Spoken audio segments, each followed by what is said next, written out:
Former National Security Advisor John Bolton says President Trump has no grand strategy when it comes to making national security decisions. In a new interview with CBS Evening News anchor and managing editor Norah O'Donnell, Bolton says the Trump administration is unlike previous Republican administrations.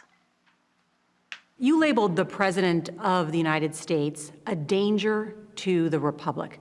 That's quite a charge. How is he dangerous? Well, I think in the national security field, his decision-making is not anchored in any discernible philosophy. He has no grand strategy. You've been called a liar. The Secretary of State, Mike Pompeo, said that you were left out of meetings because he was leaking, or he would twist things, or he lied. Yeah. Well, Mike and I obviously have a substantial disagreement here because I think his department was the ace of aces in the government for leaking things. He has made a decision, which is certainly his to make, to tie his political future to Donald Trump. I think that's what he continues to do. I feel sorry for him for doing that, but obviously I'm not going to change his mind. How would you compare the Trump White House to previous Republican administrations you worked in? I had never seen anything like it. When you go out sailing and say, well, we'll know where we're going when we get there, which is what happens all too often in the Trump administration, that's where it can be dangerous for the country. Fred Fleitz joins me now. He is the president and CEO of the Center for Security Policy and formerly served as the chief of staff for the National Security Council in the Trump administration. Fred, welcome to you. Thanks for joining us. You say that John Bolton, unlike other close advisors, could not figure out how to work with President Trump. What is it that you think he failed to grasp? Well, I know John Bolton. I've known him 30 years, and I also know Mike Pompeo fairly well. They've been in Washington a long time. They know how the establishment operates. And Donald Trump was a challenge. He came in without government experience, without national security experience. He was a billionaire, a real estate tycoon.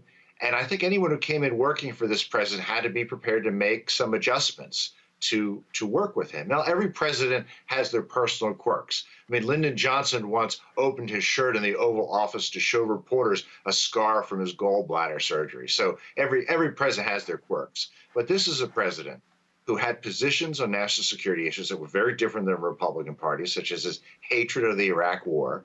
And Mike Pompeo was able to make adjustments to effectively work with this president and get his agenda done. Unfortunately, John Bolton was not able to do that. Well, Bolton, as you know, alleges that Mr. Trump does not read intelligence briefings, and the president himself has talked about going with his gut instincts. What is your take on criticism of how the president makes decisions? Well, and Bolton also makes the claim, and you said this earlier, that the president has no principles, no guiding principles for his foreign policy. And I think to judge that claim, one should look at what Bolton calls the turning point for his relationship with the president, and the most irrational thing I ever saw any president do. And that's when the president decided last June not to bomb Iran. You may remember that the Iranians shot down an unarmed drone over international waters in the Persian Gulf, and the president's whole national security team wanted multiple locations in Iran to be bombed. And at the last minute, the president canceled the attack because he heard 100 to 200 Iranians would be killed. This wasn't irrational. This actually showed principles. He does not want to get the U.S. into unnecessary wars. And it showed leadership because he was bucking his whole national security team, people with a lot more national security experience than he has, to do what I think was the right call. So this is the turning point, the most important issue for Bolton in his relationship with the president, that turned him against the president. So I think if this is true, it really argues against the main premise of the book about the president's leadership and his fitness to serve. Well, the White House said President Trump hired John Bolton because he likes to be surrounded by a team of rivals, but many of the advisors from the early days of his administration have been replaced. A number of departments, as you know, are run by acting heads. How do you see the administration's high turnover rate? It's been extraordinary, but I might add that some of the people who the president brought in, such as Rex Tillerson and H.R. McMaster and General Mattis, did not share the president's views on important things he wanted to do, such as getting out of the Iran deal. I don't know how you can agree to work with the president if you disagree with some of his major policy positions, and it caused a lot of tension in the first year of the administration. But the president will admit that personnel has been his weak point. He came in as the ultimate outsider. He brought in some people he wishes he had not brought in. And I think the process to fill the director of national intelligence with John Ratcliffe, someone who the president knew would do what he wanted him to do, shows that he has adjusted and grown and now has a better understanding on how to fill these top jobs. What's your understanding of the influence of his son-in-law and senior advisor, Jared Kushner?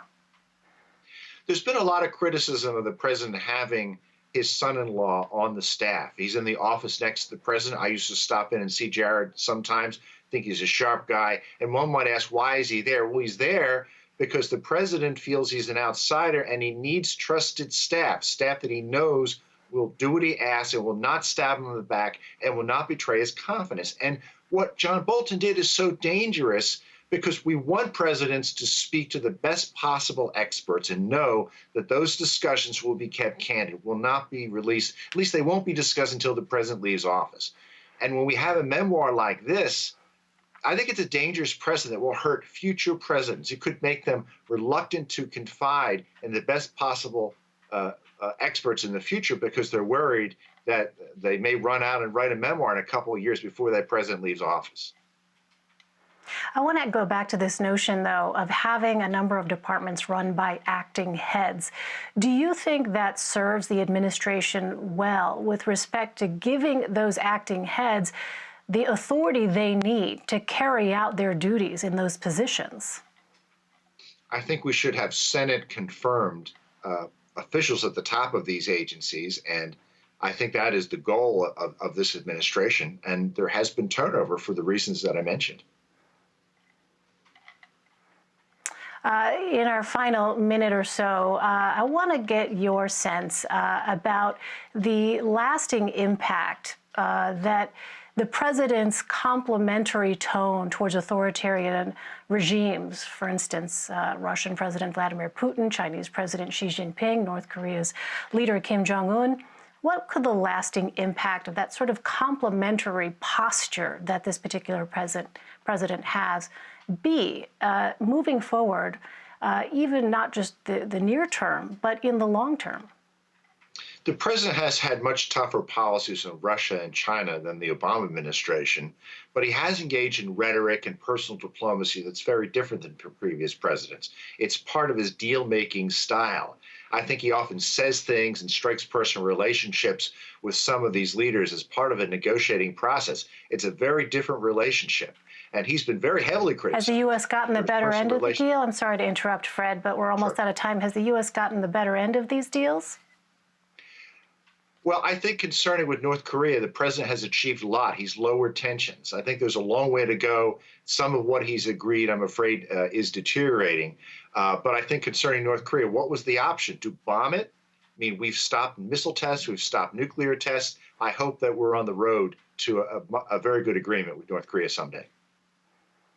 All right, Fred Fleitz. Fred, thank you very much for taking the time to talk to us. We really appreciate it. Good to be here.